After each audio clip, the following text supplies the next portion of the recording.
Hi, Dr. Pelto here. I want to do a little introduction here to intermittent fasting. This is a video that I put together, and it's a lecture I gave in the community here for patients. It's going to go over some basics of intermittent fasting if you're starting, some of the common questions, concerns that people have about health.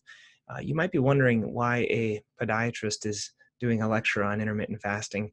And basically, the reason I do this is because about 25% of my patients are diabetics, and another 25% of my patients become injured when they are trying to work out. And most of the time, when I ask them if they like working out, most of them say no. And they usually say they're working out to maintain weight or control their weight or lose weight.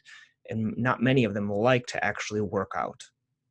And so I was frustrated and I want to give them another option. And I had tried over the years, both myself personally and giving these options to patients, diets such as ketogenic, paleo, low carb, kind of a moderate to high fat. All these diets, they kind of worked in the short term, but long-term compliance was really hard, and really seeing dramatic results in blood sugars and things like that was really challenging. So I started to experiment and learn a little bit more about intermittent fasting, tested it on myself, and it seemed to work well in terms of ease of life. And there are a lot of benefits for certain people. It might not be for everyone, but for a lot of people, it makes things a lot easier. So before we begin, I'd like you to just check with your doctor prior, especially if you have diabetes, about doing this. This is not considered medical knowledge, but it's just some information about intermittent fasting. So let's get into it.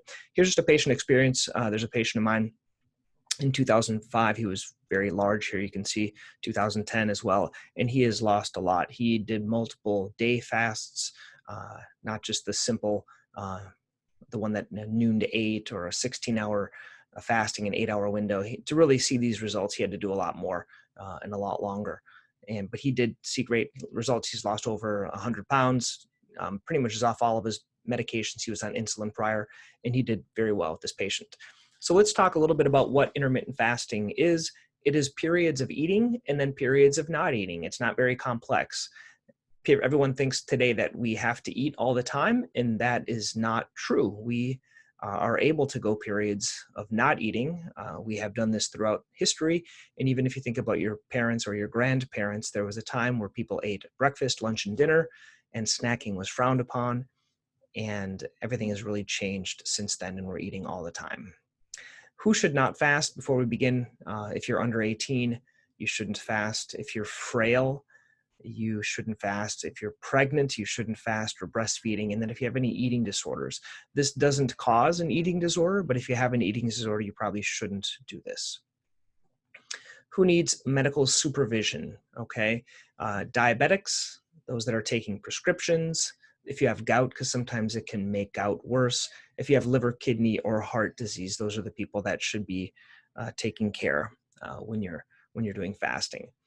There is a lot of research about intermittent fasting, and there are different articles that you could read, that you could find that are helpful. You can certainly search these. These are pretty well-known articles. Here's one: The Effects of Intermittent Fasting on Health and Aging.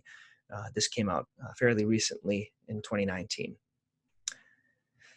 Let's go into the basics of it. So the benefits of intermittent fasting: it simplifies your day. Why does it do that? Well, you don't have to think about food all the time. Before I did fasting, I had to think about what I was going to eat for breakfast, what I was going to eat for a snack, what I was going to eat for lunch. If a drug rep would bring in food to the office, I had to think if I was going to eat the food or not. What food would it be? Kind of a mid-afternoon snack, what I would eat for dinner, and then what I would eat before I went to bed, because I was eating all the time. When you do fasting, it just simplifies your day. What I do now and what I've been doing for the last year is I don't think about anything. I think about what type of coffee I'm going to buy, because I drink coffee till about noon. And I think about what type of tea I'm going to buy, which is usually mint or chamomile. And I'll drink that until I get home at about 5:30. And then I'll eat my one meal of the day. And then before I go to bed, I eat, usually it's high-fat yogurt that we make at home, along with nuts and some honey before I go to bed with my kids, because that's what they eat. So I eat a family meal when I get home, and then I eat a little bit something before the kids go to bed with them. So I usually do a meal and then a snack, and that's what I've been doing for about a year. Weekends, I'm a little bit more lax, but Monday through Friday, normally it simplifies your day. It helps you to live longer. If you look at the research, those that fast, they tend to live longer. If you look at people that are overweight, they tend to live less long. If you want to do a search for people that have lived the longest, you'll find most of them tend to be quite slender. It may reduce your risk of cancer.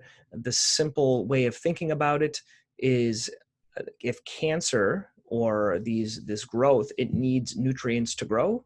Very commonly it uses sugars. And if you have a lot of these sugars available, it will eat those and grow.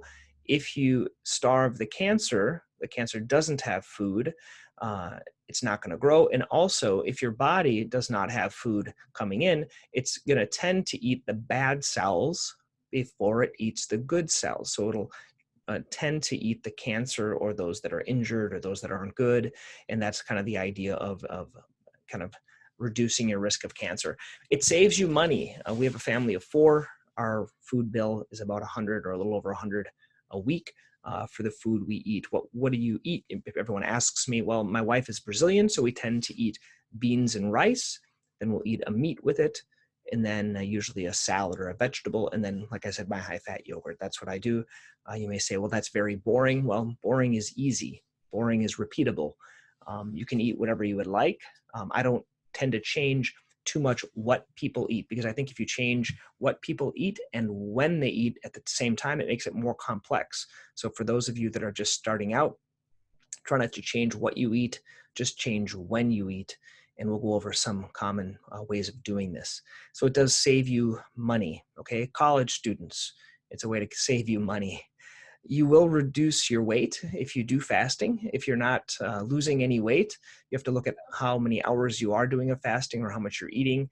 Once you get to a certain point, you will maybe not lose as much weight, but your body composition, what I mean by that is the fat's going to kind of move around, and you're going to see your muscles more, you're going to see your abs more, you're going to see your body more defined. That's what the body composition changes happen. It happens with me in the last year. Once again, I've been eating, let's say Monday through Friday, 1 meal a day. I've lost only 5 pounds in the last year. And so it's hard to lose a lot of weight. I'm not trying to do that. I'm just kind of consistent with this 1 meal a day, and that's the easiest thing for me. In my opinion, it's the easiest thing that I've found, especially like I mentioned before, people used to bring in candies or food or things like that into the office, and I was always wondering, oh, should I eat it or not eat it? There's really not a question anymore. I just kind of don't eat. So it's easier than dieting. You don't have to think. It reduces decision fatigue. The more decisions you have to make, the more fatigue you get. We're going to go over a little bit later how to get through kind of fasting, and people can kind of concerned they're going to be hungry all the time or have all these other concerns. We'll go through some tips how to do that. How does it work? I want to keep it real simple here. How it works is every time you eat, if you look at this graph, okay, you're either in fat burning or fat storage. This is just a real simple example, okay? So if you're thinking about an 8-hour eating window, okay, you're eating from noon to 8 p.m. When you're eating, you are storing fat. When you're not eating, you're burning fat. So the goal is to have a fat storage period or eating period as small and as close to each other as possible. So if you're eating a lunch and a dinner, you're going to have that 8-hour period. What I do is I do just dinner and a snack, so my eating period is smaller, and then the fat burning period is longer. That's basically how it works. It works specifically with insulin. It reduces insulin, and the whole goal of insulin is to store fat.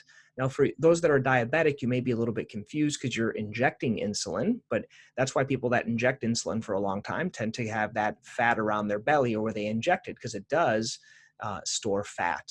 And the insulin, it's a natural response in your body by your pancreas. So every time you put something in your mouth, you increase the insulin response, and that stores fat. So eating is one of the main causes of insulin, okay? The insulin response and fat storage. So eating, putting anything in your mouth does that to you. There are other things that raise insulin as well, but we're kind of focusing right now just upon foods that you put in. There are certain foods that raise your insulin, this level here, this insulin level, higher than others. The ones that raise them higher tends to be refined carbohydrates, like the things that are made out of flour, breads, things like that. So you're going to have a higher insulin response. Those that don't raise it as much are the things that are fatty foods or proteins, even proteins do, but fatty foods and things like that, avocados, nuts, things like that. They don't raise your insulin response as much. That's why to see better results would be to eat more fatty foods and less refined carbohydrates. The 6 ways to reduce insulin, okay? In my opinion, the best way to reduce insulin is intermittent fasting, okay? So doing fasting is going to reduce your insulin. Reducing dietary refined carbohydrates, what I mean by that are breads and all the baked goods and things like that, reducing those. Even within your eating window, eat high fats, okay? Natural fats like these nuts, the avocado. Fiber also, instead of drinking orange juice, try to eat an orange because it has the fiber. Apple juice, eat an apple, it's the fiber. Vinegar, okay, having a little apple cider vinegar, a shot of that a day can be helpful. And there are certain spices and herbs that may reduce insulin as well. What I find works easiest is just doing the fasting thing and then trying to reduce as much as you can some of the carbohydrates and refined carbohydrates like sugars and things like that. Okay. Let's go into the types of fasts. This is a beginner's guide. We're not going to go into more extended fast. This is for you if you are just starting out. This is the easiest one that I find to help patients. Basically, you don't eat breakfast. You can do that every single day. You can do that for the rest of your life. You're going to be fine, okay? If you are on diabetic medications, you have to talk to your doctor because maybe you'll take your insulin later on in the day or your diabetes medications later on in the day. And you basically eat lunch and dinner. So you pick an 8-hour window. That's what that 16-8 means. So the 8-hour window would be either from noon to 8 or something like that. And that's the time that you would eat and you would fast. This is the easiest way to start. What I recommend is starting with this maybe for a month, see how you do. Okay, before you do anything more, then you increase it later on after trying this. This is what I do. It's basically a 24 or 25-hour fast or 19.5. It really depends. I don't look at the clock that much these days. But basically, Monday through Friday, I don't eat breakfast or lunch. Makes it a lot easier, no decisions. On Saturday and Sunday, it depends. Some days I'll eat breakfast and then I'll fast at lunch. But I usually don't eat more than 2 meals a day anymore. I'm not as hungry. I don't have that desire. But sometimes, like on holidays, I'll eat all day. Like if it's a Thanksgiving, just a tip, sometimes I'll do like a 24-hour fast prior to Thanksgiving or prior to one of the other holidays that we have. But typically on Monday through Friday, I'll just eat dinner and then I'll do a snack. So it'll be about a 4-hour window. I might eat like, let's say 5 p.m. or 6 p.m. and then 10 p.m. or, something, whatever the 4 or 5-hour window is. That's what works best for me. I'm not doing anything more than that. I've done a couple of longer ones, but there's not really a need. And I like to have fasting fit into my lifestyle. And that's what it needs to do for you. It needs to fit into your lifestyle, whatever works for you and for your family. You don't want to be this person that's always at parties and things like that, and you're the one that's fasting all the time. How about longer fasts? There are some longer fasts. You have to, once again, check with your doctor and start out with the smaller ones. There are alternate day fasts. Some people fast Monday, Wednesday, Friday, or they fast Tuesday, Thursday, all day. And then the other days they just eat normal. That might be easier for you. And then you can do 2-day fast, 3 days, 7-day. And there are some different tips for making it easier for you, okay? What can I drink when I'm fasting? Everyone wants to know what they can do when they're fasting. What I find works best is water. I drink water, not usually cold water though. I like hot water, either hot water or hot tea or hot coffee. Those are the things that I tend to drink all day long. Hot beverages. Why? Because hot beverages tend to make you feel fuller. A lot of times as well, I'll do this with some salt in it. Because if you imagine now you're eating 3 meals a day and you go down to eating 1 meal a day, there's a lot of salt that you're not going to be taking in. And I put salt, and a lot of times when I'm really hungry, I think it's hunger, it's really I'm just dehydrated. And if you take in salt or I just put some salt in my hand or under my tongue or in my water, or I take a bouillon cube or bone broth or something else like that. That's where we get down to this bone broth. This is, I tend to reserve for longer fasts. Let's say a 2 or 3 day fast. You can find online different types of bone broth recipes. And basically you just take it, you put in vegetables, you put in a lot of salt and seasoning and spices, and then you drain everything else off. You strain off that bone broth. It's high fat, and that's going to make you feel full. It's kind of like a soup. I'll take some, just that, almost like the packet of ramen noodle, that little packet. I don't take it from there, but I take a bouillon cube and I put that in water. So if I'm kind of feeling hungrier, I'll do that. So some of the frequently asked questions that people have: can you work out? Yes, you can, and you still fast when you're working out. So what I do is I work out Mondays and Fridays. I do a boot camp at 5:30 in the morning, and then I fast all day till 5:30 at night, and it's totally fine. I drink coffee during the day. I used to do all these pre-workout and all these other things, and it's much easier not to do any of that, and I just fast. How to manage hunger? That's a big question, how you manage hunger. Managing hunger can be challenging for a lot of people. Once again, I say go slow, drink hot beverages, stay busy. The key is to stay busy, in my opinion. If I'm at home with my children, I have 2 children, it's really hard for me to manage my hunger because stress has a lot to do with insulin level as well, and lack of sleep. So if you're not sleeping, or if you have a lot of stress, it's going to be hard for you to do these fasts. Like if you have a young child at home and you're waking up all night. How to manage the hunger, in my opinion, I stay busy. People that are busiest are the best.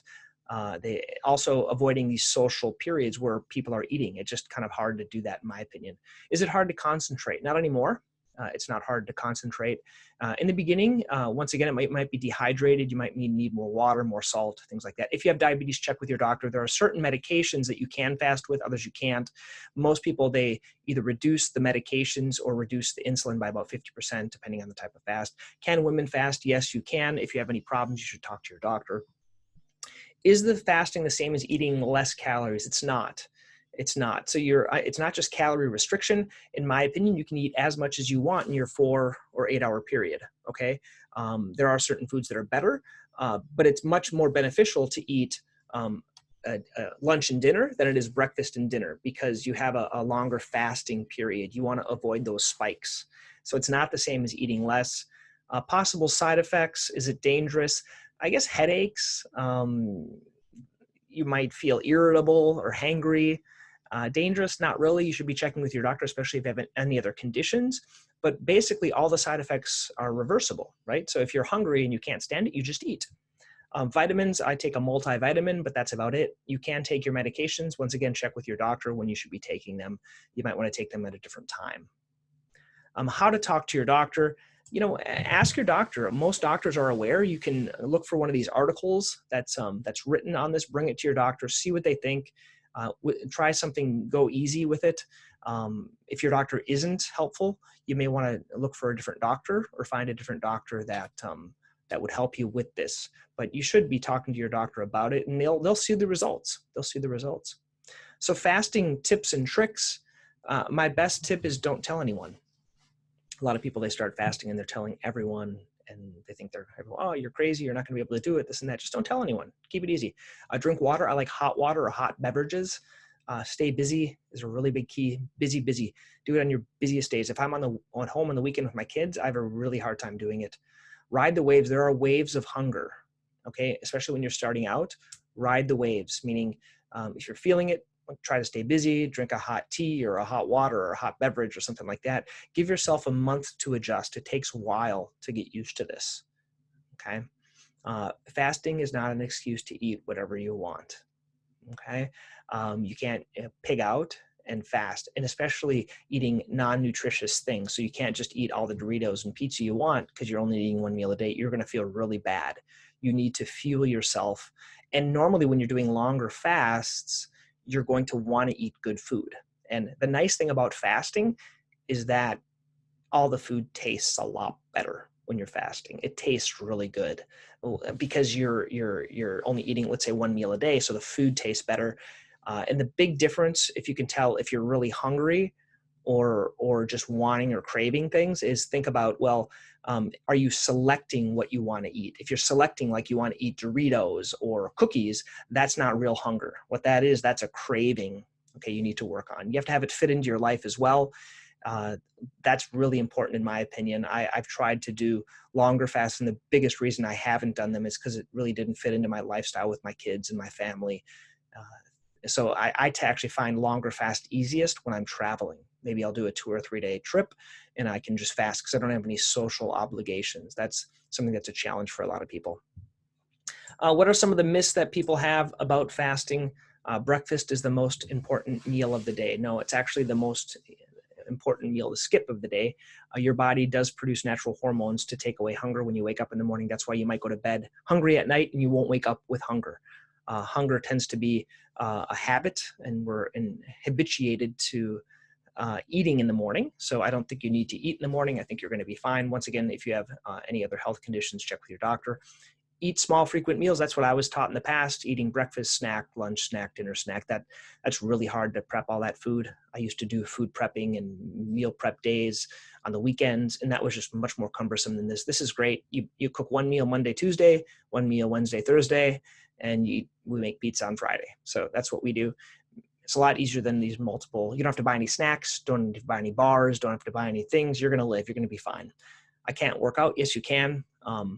Making sure you can still fast when you work out. I can eat whatever I want. Don't do that. Okay, I'll tell you a little secret what I do. Normally I'm drinking black coffee or black coffee with cinnamon. When I'm in my fasting period, I might put some half and half in there, and I might even put a little sugar in there. When I'm doing my eating window. If I'm social, I might have my food with a little coffee with sugar because I still like that, okay? Or if I'm eating, I might have some dessert afterwards. And I do that. I try not to gorge because I just find I don't feel as good. You will be tired. That's what you're going to find if you're eating one meal a day. After you eat, and if you eat it real quick, you're going to be tired because all that blood flow is going from your brain to your stomach. You're going to lose muscle mass. That's not true. Even if you're an active person working out, your body is trained to burn fat first before it burns muscle. It's self-preservation. I will get low blood sugars. If you are not diabetic, it's usually not a concern. Your body will adapt. If you have diabetes and you're taking medications, you should check with your doctor. My metabolism will slow down when fasting. That's not the case. Calorie restriction will slow down your metabolism, but fasting, especially when it's intermittent, meaning some days you're fasting, other days you're feasting, you're enjoying yourself, you're eating more on the weekends, you're going to be fine. Your metabolism will adjust. If you want to read more, there are some resources. A couple of my favorite websites are dietdoctor.com. There are some books. My favorite is this gentleman, Dr. Jason Fong. He's a nephrologist. And that's a kidney doctor, and very similar. He's a specialist that works with people with diabetes like me, and we're seeing these just hard to treat cases. A couple of good books: Obesity Code, Diabetes Code, The Complete Guide to Fasting. Sorry, that's there. When I started, I read this book, The Obesity Code. I actually listened to it on Audible. And Dr. Berg, he's a chiropractor. He has some great resources on intermittent fasting, a lot of small videos that you might enjoy. This is just a little checklist for you. Basically what to eat when fasting, or what to drink: water, coffee and tea, bone broth. Times to fast: 16, 8, 24, alternate day. Fasting tips: keep busy, drink water, reduce stress, don't tell anyone. Track when you eat versus what. Why it works: insulin regulation. Here's some links. You can get these links, and there's some podcasts, there's some YouTube videos you can watch. If you want this presentation, if you found it helpful, there is a little QR code. So I'm going to leave this up here for a little bit. And basically, you just take your QR code reader or your smartphone, you take a picture of this, and it'll let you download my slides. Feel free to use them, enjoy them, share them, teach with other people, tell with your family members, and things like that. If you want to learn more, there will be some links underneath this video if you're watching it on YouTube. So hope you enjoyed this video and it was helpful. Any comments, please share them. I'm going to do a more advanced fasting guide, but this is just for beginners. Just remember that. Thank you.